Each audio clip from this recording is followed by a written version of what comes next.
ऐसा मेरे साथ क्यों है कि मुझे प्रेगनेंसी में कुछ चीज़ें बिल्कुल पसंद नहीं आती है। गाइज, अगर ये सिचुएशन आपकी है तो ये वीडियो आपके लिए है। यहाँ लास्ट तक आप वॉच कीजिएगा। यहाँ से आप एक सही और सटीक इन्फॉर्मेशन लेकर जाएंगे। वीडियो के अंदर थोड़ा सा मैं हाईलाइट करूंगी पॉइंट्स को। कौन सी चीज़ें पसंद आना इसका क्या मतलब है, कुछ चीज़ें पसंद नहीं आना इसका मतलब क्या होता है। गाइज, मैं आप सबके साथ श्वेता और आप सबका बहुत बहुत बहुत स्वागत है प्राइम मॉम चैनल में। चलिए गाइज, डायरेक्टली हम टॉपिक के ऊपर आते हैं। ये हमारा प्रेगनेंसी के अंदर चूजी होना ऐसा क्यों होता है? सबसे बड़ी बात ये हॉर्मोन्स की वजह से होता है और इसे लेकर ओल्ड वाइफ्स या अभी के टाइम में मेडिकल साइंस हर कोई कहता है कि ये मूड में चेंजेस बहुत कॉमनली और सभी महिलाओं में 99% महिलाएं इसे एक्सपीरियंस करती हैं। चलिए कुछ ऐसी बातें करते हैं जैसे कि हमारा सबसे ज़्यादा फोकस्ड प्रेगनेंसी के अंदर हमारे डाइट पे होता है। तो क्यों ना हम डाइट के बारे में चर्चा करेंगे, जिससे बहुत हद तक महिलाएं बातों को समझ पाएंगी, कोरिलेट कर पाएंगी और वो आज के आज कुछ नया क्वेश्चन का आंसर उन्हें मिलेगा जो अब तक वो लंबे टाइम से सोच रही थी, जिसके लिए उन्होंने बहुत सारी वीडियोस देखी, लेकिन यहाँ आपका प्रॉब्लम सॉल्व होने वाला है गाइज। चलिए यहाँ पे बात करते हैं फर्स्ट ऑफ ऑल क्रेविंग्स को लेकर।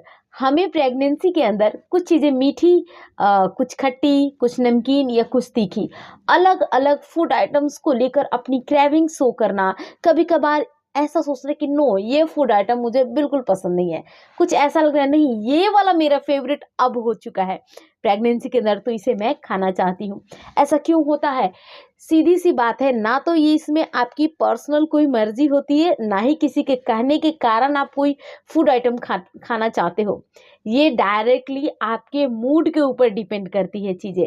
जैसा कि मेडिकल साइंस बताते हैं कि अगर आपको खाने पीने से रिलेटेड चीज़ों में बात की जाए, डिस्कस की जाए, जिस पोषक तत्वों की कमी होती है शरीर के अंदर, ऑब्वियस सी बात है वो चीज़ें आपको ज़्यादा खाने को मन करेगी। बहुत गौर से ध्यान दीजिएगा इस पॉइंट के ऊपर। अगर आपको मीठा ज़्यादा पसंद है प्रेगनेंसी के अंदर, इसका मतलब ये है कि आपको कहीं ना कहीं अपने शरीर में वीकनेस है, कमजोरी है, जो कि ज़्यादातर महिलाओं को चौथे, पाँचवें या छठे महीने के अंदर देखी जाती है चीज़ें। मेरे साथ ये पॉइंट बिल्कुल सच हुआ था। 5th मंथ में प्रेगनेंसी में जब मैं बैठ के उठती थी तो मुझे चक्कर आने लगते थे। देन मैंने डॉक्टर को दिखाया, उन्होंने बताया कि मेरा बीपी लो है, मुझ में हेमोग्लोबिन की कमी है और ओवरऑल मैं थोड़ी सी वीक हो चुकी हूँ। जबकि मैंने अच्छी डाइट ली थी, बहुत अच्छा खाने के बाद भी कॉम्प्लिकेशंस आने लगते हैं प्रेगनेंसी में। तो हम रेगुलर चेकअप डॉक्टर से करवाएंगे, डॉक्टर हमारी प्रॉब्लम्स को बताएंगे, उस हिसाब से हम डाइट लेंगे तो सारी चीज़ें ओवरऑल सही हो जाती है और बच्चा आपके गोद में बिल्कुल हेल्दी आता है। यहाँ बात करते हैं नमकीन चीज़ें क्यों खाने का मन करता है। शरीर के अंदर अगर सोडियम की कमी है तो डेफिनेटली आपका मूड ऐसा होगा। विटामिन सी की कमी हो रही है, खट्टी चीज़ें खाने का मन करेगा। कई बार ऐसा लगेगा तीखी चीज़ें खाएं। तो ये ओवरऑल जो मैंने बातें बताई ये खाने पीने से रिलेटेड है। अगर बात करते हैं साथ ही साथ में चिड़चिड़ापन होना, बहुत ज़्यादा गुस्सा आना प्रेगनेंसी में, इसे लेकर जो ओल्ड वाइफ्स का कोरिलेशन है वो हमेशा सच नहीं होता है।